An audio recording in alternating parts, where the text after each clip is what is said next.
কলকাতায় ঘোরার ব্যাপারে কথা হলে সবার আগে যে নামটা প্রায় অধিকাংশ মানুষের মনে আসে সেটা হলো হাওড়া ব্রিজ। হাওড়া ব্রিজ তথা রবীন্দ্র সেতু হলো ভারতের দীর্ঘতম বড় খিলানযুক্ত ঝুলন্ত সেতু। ভারতের বাংলায় হুগলি নদীর ওপর তৈরি এই হাওড়া ব্রিজ হাওড়া ও কলকাতাকে সংযুক্ত করেছে। ফলে দুই জেলার যোগাযোগ ব্যবস্থার উন্নতি তো ঘটেছেই, আর তার সাথে অর্থনৈতিক পরিকাঠামোরও অনেক উন্নতি ঘটেছে। এছাড়া আরও অন্যান্য সুফল তো রয়েছেই। নতুন হাওড়া ব্রিজ তৈরির পরিকল্পনা করা হয়েছিল 1905 সালে, কিন্তু এই হাওড়া ব্রিজ তৈরির কাজ শুরু করা হয়েছিল 1936 সালে এবং কাজ শেষ হয়েছিল 1942 সালে।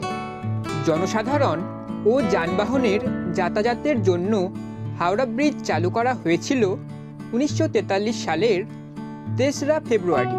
হাওড়া ব্রিজের ওপর দিয়ে তো আপনারা হেঁটে বা বিভিন্ন যানবাহনের মাধ্যমে যেতে পারবেনই, তার সাথে লঞ্চ এর মাধ্যমে হুগলি নদীর মাঝখান থেকেও সম্পূর্ণ হাওড়া ব্রিজটি দেখতে পারবেন। আর তাছাড়াও গঙ্গা নদীর দুই তীরে বিভিন্ন ঘাটে গিয়েও আপনারা সম্পূর্ণ হাওড়া ব্রিজটি দেখতে পারবেন। নির্মাণ হওয়ার পর থেকে এখনও পর্যন্ত হাওড়া ব্রিজ হলো বাংলার ও ভারতের সবচেয়ে দীর্ঘতম ক্যান্টিলিভার ব্রিজ।